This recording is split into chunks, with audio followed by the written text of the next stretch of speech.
Queridos irmãos, queridas irmãs, aqui presentes no salão do Centro Espírita Vinha Senhor em Pouso Alegre, aos que nos acompanham pelas redes sociais e também aos desencarnados que vieram acompanhar a nossa explanação, sejam bem-vindos e boa noite a todos.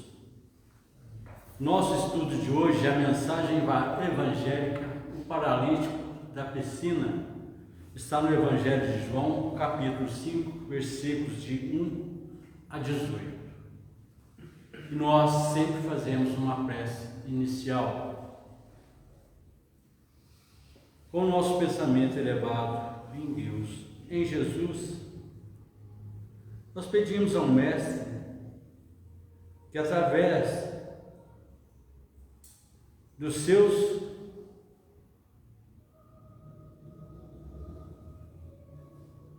e dos mentores que aqui estão presentes, possamos fazer um bom estudo, possamos, nesse estudo de hoje, melhorar a nossa reforma íntima, a nossa reforma moral, preparando nesta encarnação o melhor lugar no mundo para o qual nós iremos quando sairmos desse mundo físico. Pedimos a Jesus que nos ilumine, nos intua e nos proteja. Estejamos com Deus, porque Ele está sempre conosco e em nós. Que assim seja. Nós lembramos a todos que temos aqui na nossa casa espírita, às segundas-feiras, o estudo da mocidade evangélica e a evangelização infantil. E nas segundas-feiras também, às 8 horas, sempre às 8 horas, aqui no salão, uma palestra evangélica doutrinária. Essa evangelização infantil e a mocidade é realizado aqui no andar superior. Tem aqui que está vindo pela primeira vez na nossa casa? Eu acredito que não, né? Não. Bem, o paralítico da piscina é que João nos transmite e começa dizendo: havia uma festa dos judeus e Jesus subiu a Jerusalém. Em Jerusalém, junto à porta das ovelhas, há um tanque que se chama Betsaida, o qual tem 5 saídas. Neste estava um grande número de enfermos, cegos, coxos, coxo é aquela pessoa que manca, e paralíticos, esperando que se movesse a água, porque descia um anjo em certo tempo ao tanque e agitava a água. E o primeiro que entrava no tanque, depois de se mover a água, ficava curado de qualquer doença que tivesse. Achava-se ali um homem que havia 38 anos estava enfermo. Jesus, vendo-o deitado e sabendo que estava assim desde muito tempo, perguntou-lhe: queres ficar são? O enfermo respondeu: Senhor, não tenho ninguém que me ponha no tanque quando a água for movida, mas enquanto eu vou, outro desce antes de mim. Disse-lhe Jesus: levanta, toma o teu leito e anda. Imediatamente o homem ficou são, tomou o seu leito e começou a andar. Aquele dia era sábado. E os judeus disseram ao que tinha sido curado: hoje é sábado e não é lícito levar o teu leito. Ele respondeu: aquele que me curou, esse mesmo me disse: toma o teu leito e anda. Eles perguntaram: quem é o homem que te disse: toma o teu leito e anda? mas o que havia sido curado não sabia quem era, porque Jesus tinha se retirado por ter muita gente naquele lugar. Depois Jesus encontrou-o no templo e lhe disse: olha, já estás curado, já estás são, não peques mais, para que não te suceda coisa pior. O homem foi dizer aos judeus que Jesus era quem o curou. Por isso os judeus perseguiram a Jesus, porque fazia estas coisas no sábado. Mas Jesus disse-lhes: meu Pai trabalha até agora, e eu também. Por isso os judeus procuravam com maior ânsia tirar-lhe a vida, porque não somente violava o sábado, mas também dizia que Deus era seu próprio Pai, fazendo-se igual a Deus. Nós temos que entender que o Evangelho de João é cheio de simbologia. E dessas simbologias nós vamos sair alguma coisa. O progresso humano tem como base a revelação.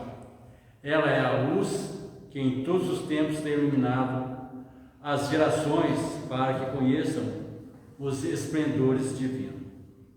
A humanidade não para sua marcha, e quando parece deter-se por um instante, as águas se agitam ao influxo dos anjos e continua a caminhada em busca da perfeição. Em Jerusalém existia uma fonte que o povo considerava milagrosa.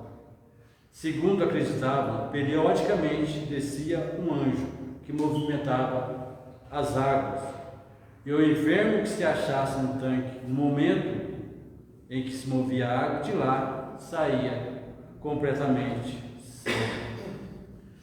É natural. E aí tinha uma romaria de estropiados que procurava essa água de Betsaida para a cura de seus males. No meio desse grande número de mancos, cegos e paralíticos, estava esse homem à espera que a água se movesse. E havia 38 anos e ele era paralítico. E Jesus, tomado de compaixão pelo mais enfermo de todos os doentes e o mais desprotegido que lá estava, e para dar o ensinamento que deveria repercutir através das gerações, sem esperar a agitação das águas, ele próprio deliberou curar o paralítico. Nesses 38 anos de martírio que ele estava passando e de reparação dos pecados que ele tinha cometido. E com um gesto de generosidade se dirige ao enfermo e diz: queres ficar são? O doente, com sua crença e sem conhecer aquele que consigo falava, lhe responde: Senhor, não tenho quem me ponha no tanque quando a água se mover. Jesus disse: levanta, toma o teu leito e anda. E imediatamente a paralisia desapareceu. Os membros se desataram e o homem ficou são. O Espiritismo ensina que podemos, por intermédio dos mensageiros de Deus, conseguir a cura de nossos males. Não existe milagre nisso. Não existe milagre nesses fenômenos. Esses são fenômenos de natureza espiritual que muitos não podem compreender porque não estudaram suas leis e a sua origem. Pelo lado científico, o paralítico da piscina ficou curado e os sacerdotes do templo de Jesus perceberam isso. Encarando pelo lado moral, por que só um enfermo ficou curado? Porque só um mereceu essa graça sem agitação das águas, enquanto os outros permaneceram esperando o momento para entrar no tanque. É que todos os que estavam ali buscavam só a cura do corpo, a cura dos males físicos, enquanto que o paralítico não só queria a cura do corpo, mas também a cura do espírito. A água, sendo movida, poderia restabelecer o físico, mas como matéria que é, não atingia a alma. Jesus, conhecendo a alma, assim como Ele conhece nós até agora, sabia que aquele paralítico queria a cura, não só do corpo, mas também a da alma. E aqui entre nós temos algumas águas termais que são ditas de cura. Caxambu, muita gente vai para tomar banho, ver se cura dos males físicos. Águas de Lindóia, São Lourenço, Poços de Caldas.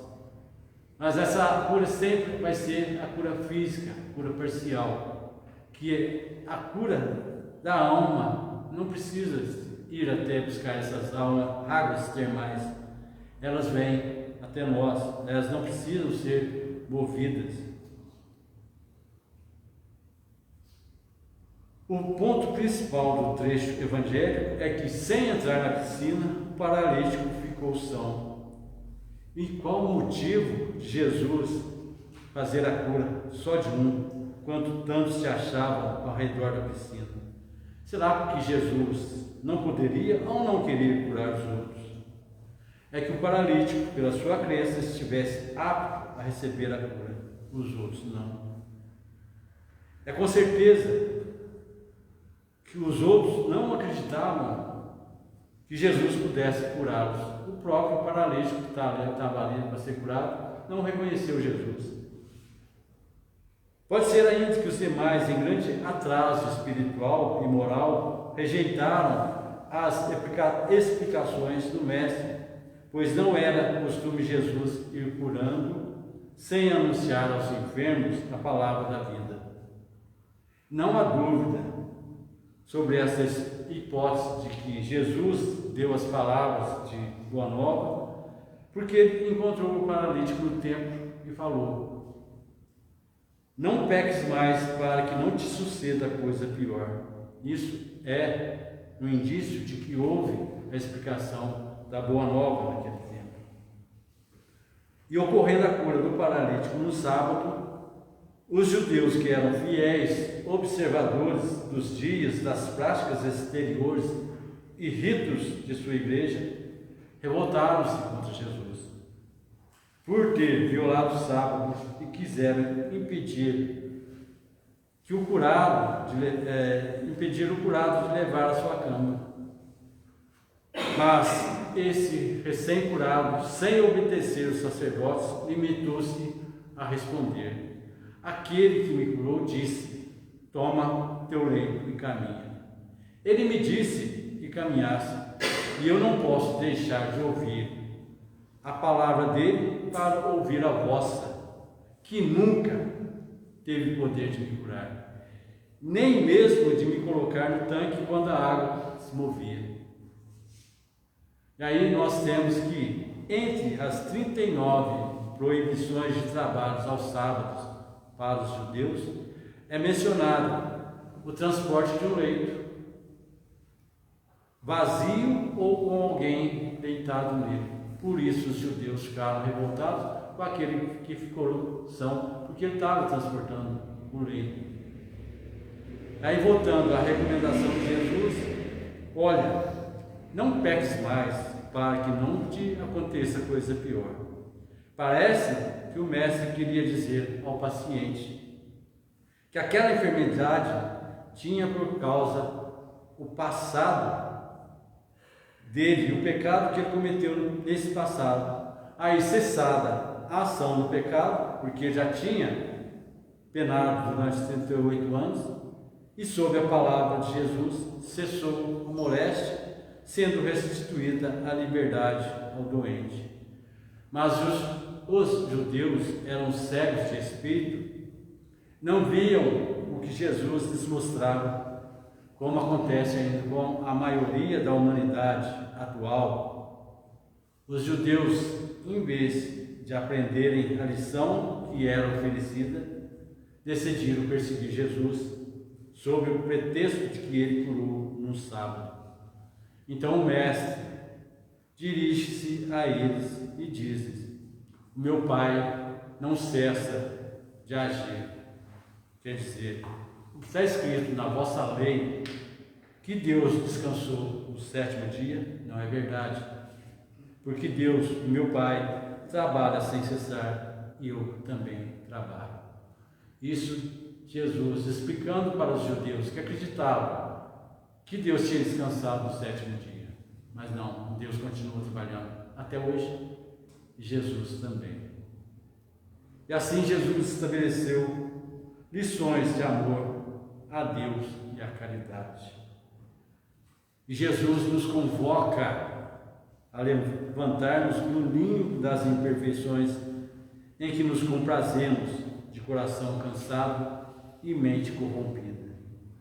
Emmanuel nos diz: se egoísmo, orgulho, inveja, ciúme, cobiça e vaidades ainda nos prendem o coração ao leito do infortúnio, ouçamos o convite amorável do Senhor: levanta-te, toma o teu leito e anda. E erguendo-nos pela fé, saberemos sofrer as consequências de nossa própria sombra, caminhando, por fim, ao encontro da luz. Todos nós queremos a cura da saúde do corpo, e isto é justo. Mas também existe a necessidade da saúde espiritual. A tarefa humana já representa uma oportunidade de reerguimento aos espíritos enfermos. A alma doente precisa curar-se sob os cuidados de Jesus, o nosso grande médico. E o Evangelho é uma receita geral para a nossa humanidade sofredora, para todos nós. Busquemos no Evangelho a cura da nossa alma. É importante combater as moléstias do corpo, mas ninguém conseguirá eliminar os defeitos quando as causas permanecem. É o que a gente sempre recomenda, a reforma íntima. Emmanuel continua: não trate a doença com pavor e desequilíbrio das emoções. Cada uma tem a sua linguagem silenciosa e se faz acompanhar de finalidades específicas. A hepatite, a indigestão, a gastralgia, o resfriado são ótimos avisos contra o abuso e a indiferença, porque nós abusamos dos frios quando está calor, muito suco e sorvete, e abusamos do excesso de calor no inverno, muita sopa, muito chocolate, e isso de alguma forma desequilibra. E o equilíbrio é filho da sobriedade. Pela inconformação e indisciplina, nós desordenamos o fígado, estragamos os órgãos respiratórios, aborrecemos o estômago. Observamos que essas doenças à vista acontecem por causa da ordem moral. Quando as advertências não prevalecem, surgem as úlceras, as congestões, as nefrites, os reumatismos, as obstruções, as enxaquecas. O homem, por não se conformar com os desígnios do Pai, que criou as leis da natureza, submete suas células ao desregramento. Entretanto, necessitamos considerar que cada enfermidade tem uma função justa e definida. Sempre nós estamos doentes, nós começamos a pensar mais na vida, e às vezes esperando a morte. Quando se está doente aqui, nós pensamos mais e queremos mais viver. As moléstias dificilmente curáveis, como a tuberculose, a lepra, a cegueira, a paralisia, a loucura, o câncer, são escoadouros das imperfeições. São essas doenças que a gente acha que não tem cura, que nós estamos drenando muito dos nossos defeitos. E a epidemia é uma provação coletiva que leva o homem para o esforço do saneamento e higiene de sua habitação.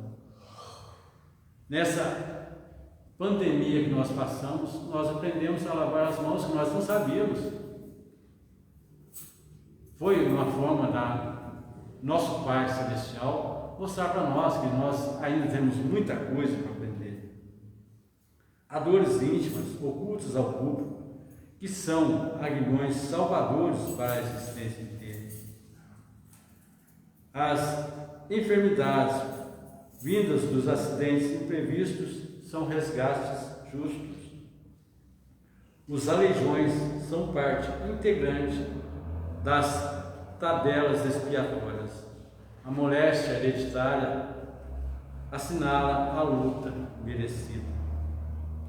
Vemos que a doença é a mensageira amiga, convidando a meditação e a meditações necessárias.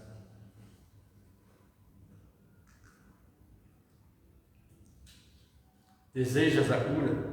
É natural, mas precisa tratar-te a ti mesmo para que possa remediar o corpo. Os pensamentos ansiosos recorrem ao exemplo de Jesus. Não existe nenhum registro que Jesus teve um único resfriado, mas, no entanto, ele foi pregado na cruz. Não deixe de atender às necessidades de teus órgãos, mas lembra-te da posse da saúde para a vida eterna. Cumpre teus deveres, repara como te alimentas, busca prever antes de remediar e recorda as palavras do Senhor ao paralítico. Já a estação, não peques mais, para que não te suceda coisa pior. E quanto ao trabalho, Jesus respondeu aos judeus: meu Pai obra até agora e eu trabalho também. Nós observamos em todos os recantos criaturas queixosas e insatisfeitas. Quase todas pedem socorro. Raras amam o esforço que lhes foi conferido. A maioria revolta-se contra o gênero de seu trabalho. Os que varrem as ruas querem ser comerciantes. Os trabalhadores do campo prefeririam a existência nas cidades. O problema não é de gênero da tarefa, mas de compreensão da oportunidade recebida. De modo geral, as queixas são filhos da preguiça inconsciente. É o desejo de conservar o que é inútil. Jesus veio arrancar-nos da morte no erro. Trouxe-nos a bênção do trabalho, que é o movimento incessante da vida, para que saibamos honrar nosso esforço, referindo-se ao Pai que não cessa de servir em sua obra eterna de amor e sabedoria e a sua própria tarefa de dedicação à humanidade. Quando nós nos sentirmos cansados, lembremos que Jesus está trabalhando até agora e vai continuar trabalhando por muito tempo. Se Jesus trabalha com nós, para que tenhamos o clarão de conhecimento com que tentamos dissipar as sombras que ainda trazemos, por que desanimar na obra de amparo aos que amamos, se apenas agora nós começamos a servir o terreno da luz? Quando o cansaço te procure no serviço do bem, reflete naqueles irmãos que suspiram pelo mínimo das facilidades que te enriquecem as mãos. Medita não somente na aflição dos que foram acidentados, em desastres terríveis, mas igualmente na angústia dos que foram atropelados pela calúnia, tombando moralmente em revolta e criminalidade, por não saberem assimilar o benefício do sofrimento. No Evangelho segundo o Espiritismo tem no capítulo 5, se não me engano, o bem sofrer, o mal sofrer, que explica um pouco essa frase aqui. Quando a fadiga te espreite na esfera da ação, pensa naqueles companheiros em padecimento do corpo, da alma, a esperarem pelo auxílio do teu pensamento, da tua palavra, de tua providência, de tuas mãos. Ajudemos sempre. Se o desânimo te ameaça, examina se o abatimento não será anseio de repousar antes do tempo. Esse te reconhece disposto de energias para ser útil, não fique na inércia ou na lamentação. Quando a fadiga apareça, recorda que alguém existe a orientar-te e a fortalecer-te na execução das tarefas que o alto te confiou. Alguém com suficiente amor e poder a esperar-te os recursos e dons na construção da vida maior. Esse alguém é Jesus, a quem aceitamos por mestre, e que certa feita asseverou positivo à frente dos seguidores espantados por vê-lo a servir num dia consagrado ao descanso. Meu Pai trabalha até hoje e eu também trabalho. O mestre dos mestres, há quase 2 milênios, afirmou para o mundo: meu Pai trabalha até hoje e eu trabalho também. Estarei convosco até o fim dos séculos. Amai-vos uns aos outros como eu vos amei. Trabalhemos construindo. Solidarizemos-nos beneficiando. Toleremos-nos amando sempre. Só o trabalho incessante no bem pode oferecer-nos a milagrosa química do amor para a sublimação de nosso lar interno. Por isso mesmo Jesus disse: meu Pai trabalha até hoje e eu trabalho também. Idealizemos mais luz para o nosso caminho. Abracemos o serviço infatigável aos nossos semelhantes e a nossa experiência será feliz e vitoriosa. Carlos Torres Pastorino explica um pouco da simbologia do Evangelho de João, quando ele diz: aí temos aqueles que, começando a perceber a individualidade nos lugares de louvor a Deus,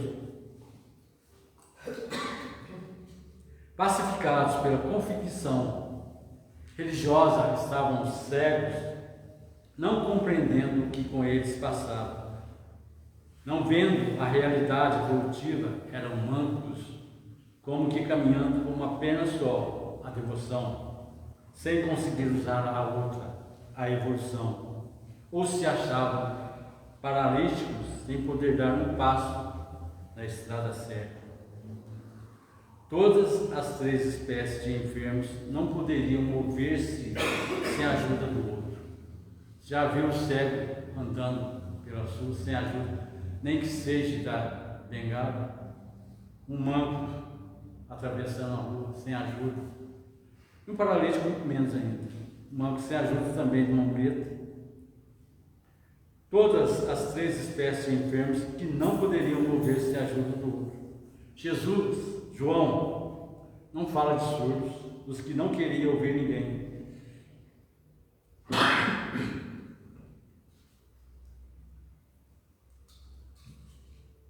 Vaidosos e presunçosos de seus conhecimentos. Também não fala de mudos, de leprosos, de possessos ou obsidiados e de epiléticos. Cita apenas as 3 classes que precisamente teriam dificuldade de lançar-se à água quando essa se movimentasse. Os cegos não enxergariam o movimento da água. Os mancos, os coxos, poderiam mover-se claudicando com dificuldade. Os paralíticos não poderiam mover-se. Chama a atenção para o simbolismo da cena. E esse simbolismo é realçado pelo fato de o mestre dirigir-se apenas a um dos presentes, ao que já estava preparado de todo para caminhar à frente, dando um passo decisivo para a atuação da centelha divina nele. E o Cristo pergunta, porque nada é feito sem que o livre-arbítrio da criatura decida. A resposta do paralítico é: não tenho quem me ponha na piscina quando a água é movimentada. Porque ele não disse logo, quero. A água simboliza a interpretação alegórica das Escrituras. E é disso que o enfermo se queixa que ele não podia mover-se sozinho para ir em busca dessa compreensão profunda. As frases de João também podem ser aceitas no sentido mais profundo. De tempos em tempos, desce um anjo, chega aqui na terra um mestre, um manifestante divino, um avatar, e movimenta as águas, revela certos sentidos alegóricos e simbólicos, esses sentidos alegóricos e simbólicos profundos das Escrituras. E os enfermos entram nessas águas que compreendem a lição e a vivem, se curam de suas fraquezas. João se referia a um sentimento oculto que pudesse ser captado por quem tivesse a capacidade de compreender. De tempos em tempos, vem um anjo aqui na terra e agita as águas para que nós compreendamos e entremos na piscina. Muitos conseguem, outros não, porque não tem ninguém para transportá-lo até as águas que foram movidas. Entre esses anjos, mais recentemente, no século XX, podemos citar Gandhi, que sem dar um único tiro libertou a Índia. Podemos citar Madre Teresa, outro anjo que veio sacudir e agitar as águas, nós estamos mergulhados nela. Aqui no Brasil, Chico Xavier agitando as águas para que nós entrássemos nessa água e curássemos dos nossos defeitos, das nossas paralisias. E é por isso que hoje nós estamos aqui, nos banhando nessa água que esses anjos movimentaram. Nós ainda precisamos que alguém nos coloque na piscina. Nós estamos o tempo todo nos mergulhando. Muitas vezes nós mesmos em busca dessa cura, que é a forma íntima que vai nos curar das mazelas que nos trazemos de reencarnações passadas. Nós estamos aqui para evoluir, como foi explicado na lição lida anteriormente. E essa lição são essas águas movimentadas que nós procuramos o tempo todo.